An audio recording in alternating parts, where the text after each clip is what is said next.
Hello, Boxing Asylum listeners. Steve Wellings here. We're on the YouTube today, joined by Kurt Ward, Alex Morris, Adam Smith. We're moving into new markets, looking at doing things a little bit differently. And this is the first, hopefully, of many daily news updates. Obviously, the news has been announced today that Sky TV across UK and Ireland are going to be showing the Floyd Mayweather Manny Pacquiao mega fight on May the 2nd on their pay-per-view station. So we believe it's going to be around the £20 mark in the UK, and which is a lot better, obviously, than the $100 which the American fight fans are going to have to be paying. It always looked like it was going to be Sky TV, I think, who were going to take this one, even though Frank Warren's Box Nation were in the running for it. Sky have got the experience, Kurt. They've got the sort of background in all this type of thing. They've got the multi millions of Rupert Murdoch to pump into this type of thing. And I mean, even back when it was Mayweather and Hatton all those years ago, even though Satanta were on the scene, Sky Sports were the only show in town. Yeah, I think you get fans who are, anti-Warren, anti-Hearn, and they're going back and forth on forums and social media. But I think if you look at this as just a boxing fan, I think it's best for the sport, and that's not to say that Box Nation haven't done a great thing in bringing, the channel is going along nicely. They're bringing us, big fights. They've shown, Mayweather and Pacquiao's last few fights over the last few years. But in terms of this biggest fight, it's the biggest fight, in my lifetime, I'd say biggest fight since when Ali Frazier maybe. I mean, in terms of the hype it's going to get, certainly in the pay-per-view, it's going to be the biggest of all time. And I just think with Sky Sports, they can just do so much more than what Box Nation can do. They're going to be showing it during the adverts of, the big football matches. Sky Sports News is going to be constantly pumping out footage of the training, the interviews, stuff like that. It's going to be rammed down people's throats. And for people like us and for other boxing fans, this fight doesn't need promoting. We know all about it. We know all about the fighters. We know how big this is, and we're all looking forward to it. But for the casual fan, the guy who might only maybe watch a fight when it's like a Frotch Groves, a David Haye big fight. For them, this is where Sky is at its best because it's really going to draw them in, I think, and this is why Sky is the best platform for it. And this fight, as long as we all hope that this fight is a good fight because something like De La Hoya Mayweather didn't live up to the hype. But if this fight's a good fight, you can get potentially so many more new boxing fans to the sport, and that's what we want. We want the sport to grow. We don't want it to decline, and I think Sky Sports are the best for that at this time. Well, Frank Warren, I think, was banking on this one to maybe bring in a few new subscribers. He believed that it was going to bring in around 2 million new subscribers. Obviously, Alex, is going to be a blow for Frank. Some people are saying it's going to ring the death knell for Box Nation. Do you see it as being critical for him as that? I wouldn't go so drastic as to say it's like a death knell for him, but it's certainly a big a step back for him. He would have loved to have got this because, personally, I would have preferred him to see them get it as well because, it would have helped them grow. It would have been very significant for the amount of, new viewers they would get, new subscribers. I mean, we have to feel that they would have charged pay-per-view for it, for this fight of this magnitude. It is the pay-per-view fight. You're going to have to pay a bit extra, even on top of the subscription, I imagine. But more importantly for Box Nation, what I thought this fight would have got them is just recognition. The sort of people that are going to be tuning in to watch this fight are people that have never heard of Box Nation. They don't even know the channel exists.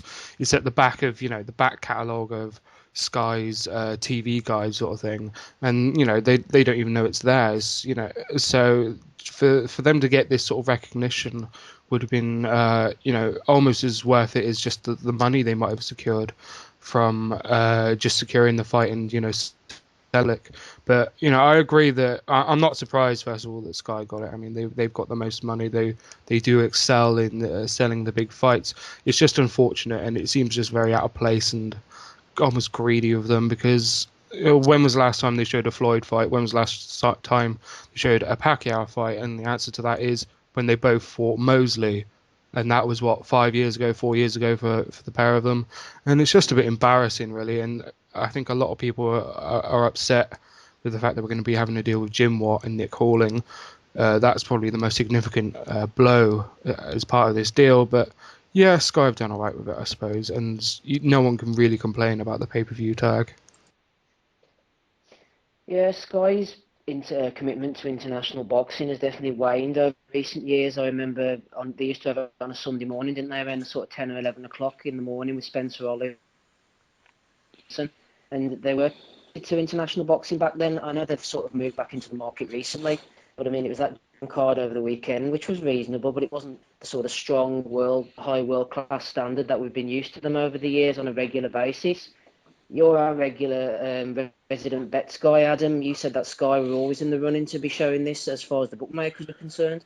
Yeah, I think Sky were always front runners according to the bookmakers that Paddy Power introduced a bit of a novelty market. There was always a strong favourite in that, but I think really there was always a strong favourite amongst the realists out there, and amongst the the journalists as well. I think they've obviously got it, and I think it's easier for them to obviously afford it and put it on the pay-per-view platform. I think it would have been a big change for Box Nation having a subscription and then on top of that having a pay-per-view. I think that would have been a bit complicated, and it would have obviously done good for their overall customer base, but I think it would have been difficult and a bit of a tough sell to some subscribers. But I think I can imagine now that Matchroom and Eddie are going to play this in terms of, I think Eddie's going to come out and say, yeah, brilliant that Sky have got it, happy to support it, which they will with Kell Brook and that putting him to the forefront of any kind of hype. But I think he's going to play it in terms of,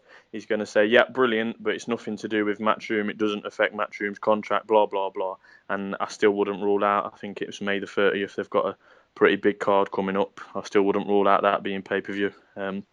I think he'll just say that it's brilliant they've got it and it's extra on top of what you get with your Matchroom exclusive deal. I think a couple of weeks ago I thought there was a possibility that he might try and scramble a card together to support from a British standpoint.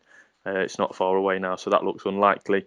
And I think that the undercard is going to be, well, I couldn't name you a fighter on the undercard. I know Lomachenko was mentioned, but the undercard's toilet.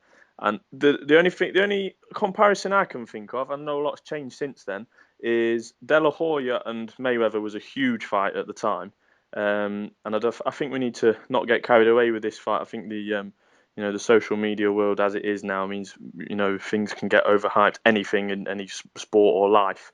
I think this fight maybe in real terms, is it any bigger than De La Hoya and Mayweather? In real terms, I'm not actually sure. And I remember, and I think, correct me if I'm wrong, I think that was on Sky, not pay-per-view. So that's the kind of comparison I can see. Obviously, we know the Americans are going to be paying close to $100 for it. So really, paying just under 20 quid for it isn't all that bad. I've got no complaints. I'll buy it. I'll sit and watch it.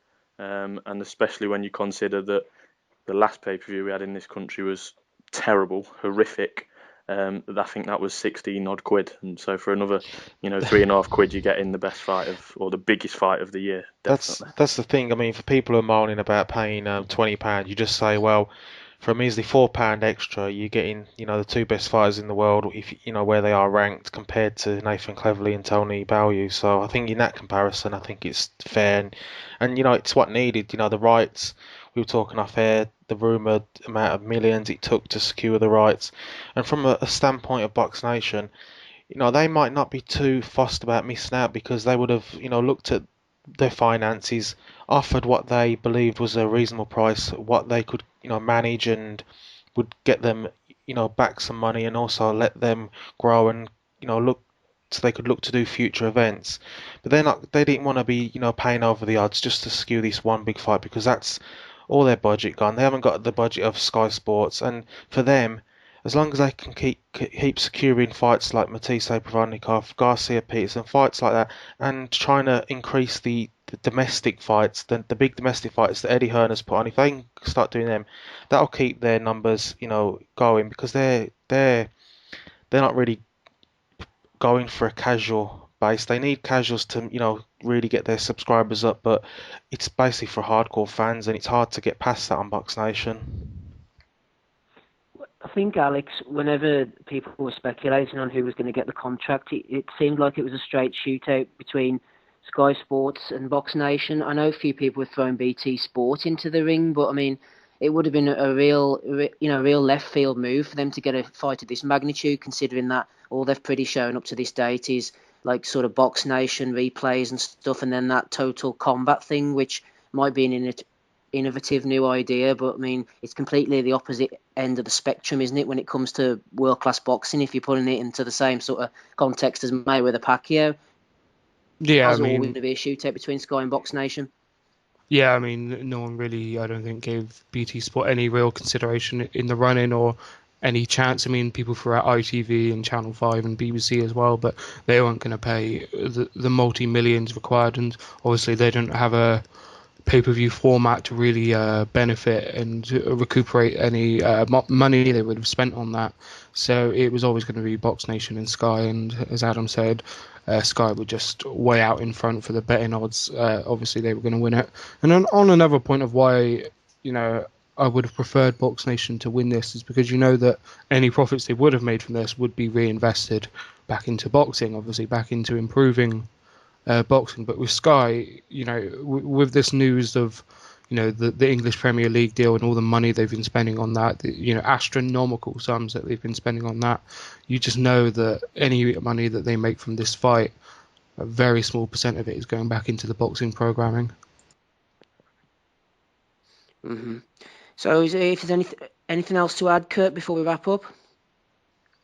No, I think that's about it. Have you got any final thoughts, Steve, on it?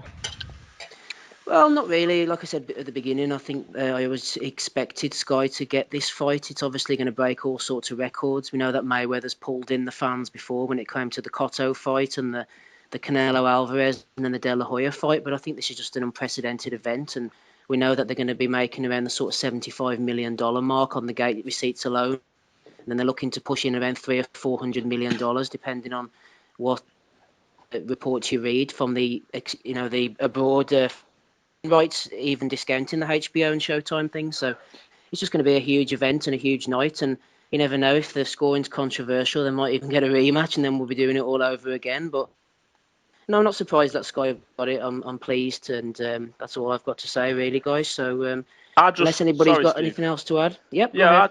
I just wonder how many numbers or sales in the UK do we realistically reckon they're going to do? I mean, how many did Froch do unofficially?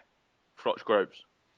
That was supposed to, unofficially, that did really well, like around 900,000. I saw reports for that. But Yeah, we're thinking. I mean, and the hype train and the build up for that could not have pushed it anymore. To be quite honest, you know, Sky and even in the national media and the non-Sky media as it is, it's two blokes and a fight that's been discussed for years. And no English involvement at all. How many Exactly.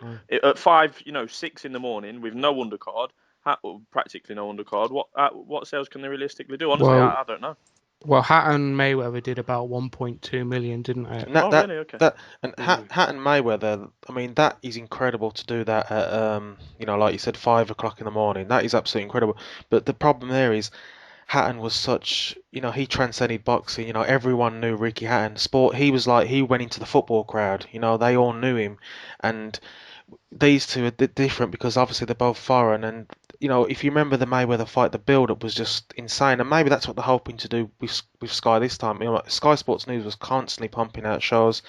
Even the Wayne was such heavily attended by Hatton fans, and it was like it wasn't just a fight; it was an event, wasn't it? And that's what they're hoping to achieve here. But I just can't see it doing anything near that because Hatton was, he's one of the most loved British boxers of all time, and even though those two fighters are obviously huge stars, without that British involvement, I think it can't be expected to do that, but it's still going to do. I think you don't underestimate the power of Sky Sports. I think they're very good at what they do. Well, maybe with Hatton being still a selling point, although it was 5, 6 years ago, and being knocked out by both, he might be rolled out by the Sky Boys. I know that He's it's not going to be, often, isn't he? but yeah, that All of might them be it. are. Every fight is going to be brought out. Every UK fighter is going to be asked about But their opinions and rubbish like that. how many times can we hear Hatton say, "I couldn't hit Mayweather"? Like, what was his quote? Like a box of confetti or something. That's his quote that he always repeats when Yeah. he talks about May. I mean, how many times can he spin that one out? Or that, oh well, I didn't train properly for Pacquiao. But yeah, he's surely going to be involved, and maybe we'll even see Sir Audley out as well.